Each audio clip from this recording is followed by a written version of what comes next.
Hey everyone, this is Paramita. Welcome back to my channel.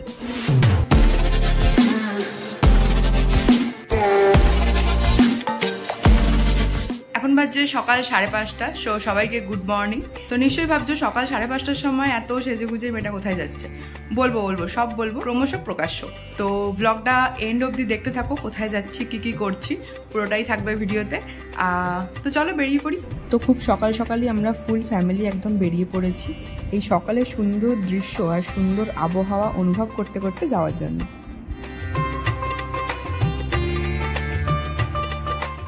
এরই মাঝে break নেওয়ার জন্য আমরা দাঁড়িয়েছিলাম শক্তিগড়ে।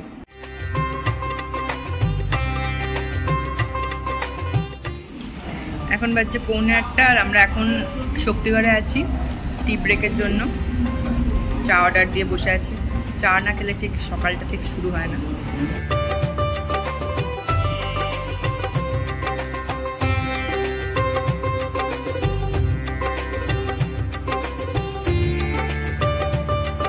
তো টি ব্রেক নেওয়ার পরে এবার আমরা বেরিয়ে পড়ছি আমাদের ডেস্টিনেশনের উদ্দেশ্যে।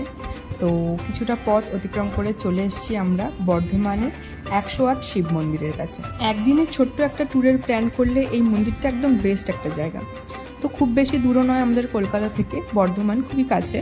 তো ট্রেনে করে তোমরা এখানে আসতে পারো, বর্ধমান স্টেশনে নেমে ওখান থেকে টোটো বা বাসে করে চলে আসতে পারো এই মন্দিরে। খুব বেশি রাস্তা নয়, 4 কিলোমিটারের রাস্তা মাত্র স্টেশন থেকে। বর্ধমানের নবাবহাট বাস স্ট্যান্ডের কাছে এই মন্দিরটি অবস্থিত। মন্দিরে ঢোকার বাদিকেই রয়েছে টিকিট কাউন্টার।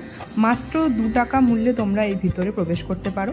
আর তার পাশেই রয়েছে জুতো রাখার ব্যবস্থা। মন্দিরটি ভোর 5টা থেকে দুপুর 12টা অবধি আর বিকেল 4টে থেকে রাত 9টা অবধি ওপেন থাকে।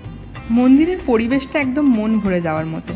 তোমরা শুনতেই পাবে, ভিডিওর মধ্যে আমি ক্যাপচার করেছি কত সুন্দর পাখির ডাক, সাথে সুন্দর প্রকৃতি এখানে এনজয় করা যায়।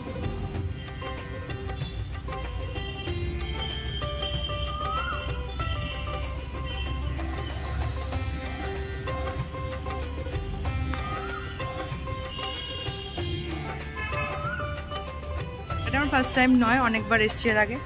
তো আবার এলাম, এবারেও যাচ্ছি যখন এই পথ দিয়ে তখন ঘুরে যাওয়াই যায়। তো সেইভাবেই চলে এলাম। তো আশপাশে তোমাদেরকে ঘুরে দেখাই। এই জায়গাটাও খুব সুন্দর, একদম নির্জন শান্ত একটা এলাকা, তার সাথে 108খানা শিবের মন্দির। তো চলো তোমাদের পুরোটা দেখাই। কতগুলো হলো গুনেছো? এখানে 38টা। গোনো ভালো করে দেখো 108টা পুরোপুরি আছে কিনা। আমি বৌদিকে কাজ দিয়েছি যে মন্দিরগুলো গোনো, কটা মন্দির আছে, 108খানাই আছে কিনা। তো সেই তো থাকো, কিন্তু ভুলে যাবে না। কি এতক্ষণ মনে হয় 40টা লোক, ভুলে গেছে, কাউন্টিংয়ে গন্ডগোল হয়ে গেছে।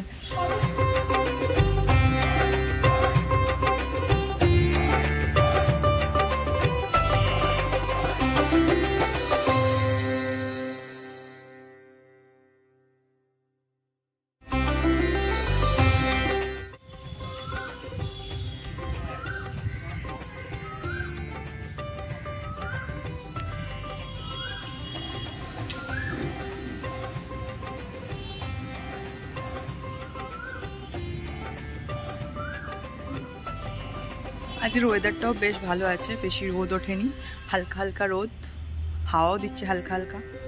তো সব মিলিয়ে আজকের এই ট্রিপটা একদম জমে গেছে।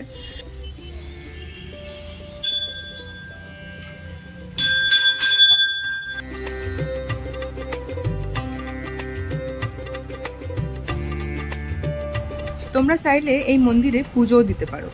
এই মন্দিরের ভিতরেই রয়েছে পুজোর সরঞ্জাম কেনার দোকান।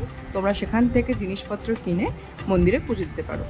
তো আমাদের 108টা শিব মন্দির মোটামুটি ঘোরা কমপ্লিট। এবার এখান থেকে বেরোবো। 108 মন্দির ঘোরার পরে আমাদের প্রত্যেকেরই মোটামুটি খিদে পেয়ে গেছে। তো ঠিক করা হলো কিছুটা পথ এগিয়ে গিয়ে একটা জায়গায় ব্রেকফাস্ট করা হবে। তো সেই কথা মতোই কিছুটা মাঠ, কিছুটা পথ পেরিয়ে এসে আমরা চলে এসেছি দ্য লাঞ্চ বক্সে। এই লাঞ্চ বক্সেই আমরা আমাদের আজকের ব্রেকফাস্টটা সেরে নেব। কি খাবেন বলুন? পুরি সবজি আছে, আলুর পরোটা খাবেন? হ্যাঁ, আলুর পরোটা খান। তো এখানে আমি নিয়ে নিয়েছিলাম পুরি আর সবজি। তো পুরীর সাইজগুলো শুধু দেখো কি বিশাল, আমি ভাবছিলাম যে কি করে আমি শেষ করব। পুরীর সাইজটা যতটা সুন্দর দেখছো, পুরীটা কিন্তু খেতেও ততটাই সুন্দর। তো তোমরা এই পথ দিয়ে যাতায়াত করলে এই লাঞ্চ বক্সে কিন্তু ট্রাই করতে পারো।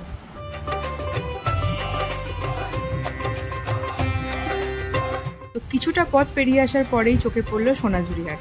দেখেই তো নামতে ইচ্ছা করছিল, কিন্তু সময়ের অভাবে লেট হয়ে যাবে সেই ভেবে আর নামা হয়নি। ঠিক আছে, পরে আবার কখনো যাওয়া হবে।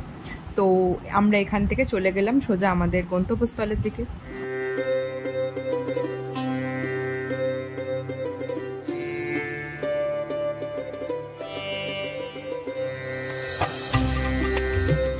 তো ফাইনালি আমরা পৌঁছে গেছি আমাদের মেন গন্তব্যস্থলে। চলো রুমে গিয়ে কথা বলছি। এখন বাজে 1টা আর আমরা এই জাস্ট হোটেলে ঢুকলাম। তো আশা করি বুঝেই গেছো যে কোথায় এসেছি। হ্যাঁ, ঠিকই ধরেছো, তারাপীঠে এসেছি। এবার একটু ফ্রেশ হবো, ফ্রেশ হয়ে যাব লাঞ্চ করতে। লাঞ্চ করার পর বিকালের দিকে বেরোনোর ইচ্ছা আছে। তো দেখা যাক বিকালে কোথায় যাওয়া যায়, সেটাও তোমাদের সাথে শেয়ার করবো। ভিডিওটা দেখতে থাকো।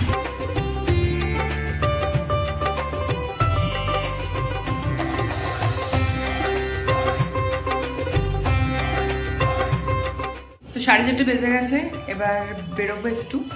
আমি অলরেডি রেডি হয়ে গেছি। এখন যাব নলহাটি। তো ওখানে যে মন্দির আছে সেখানে পুজো দিতে যাব, আর আশপাশটা ঘুরে দেখবো। অনেকদিন যাওয়া হয়নি ওই জায়গাটাতে। তো চলো তোমাদেরকে ঘুরে দেখাই। তো আমরা বেরিয়ে পড়েছি, আর বীরভূমের এই সুন্দর বিকেলটা অনুভব করতে করতে আমরা পৌঁছেও গেছি নলহাটিতে। এই হলো সেই নলাটেশ্বরী মন্দির। এই মন্দিরটা এবার তোমাদেরকে পুরোটা ঘুরে দেখাবো। তারাপীঠের খুব কাছেই অবস্থিত এই নলাটেশ্বরী মন্দির। তো তারাপীঠে যারা ঘুরতে আসো, ওখান থেকে তোমরা কোনো গাড়ি বুক করে এই মন্দিরে ঘুরতে আসতেই পারো।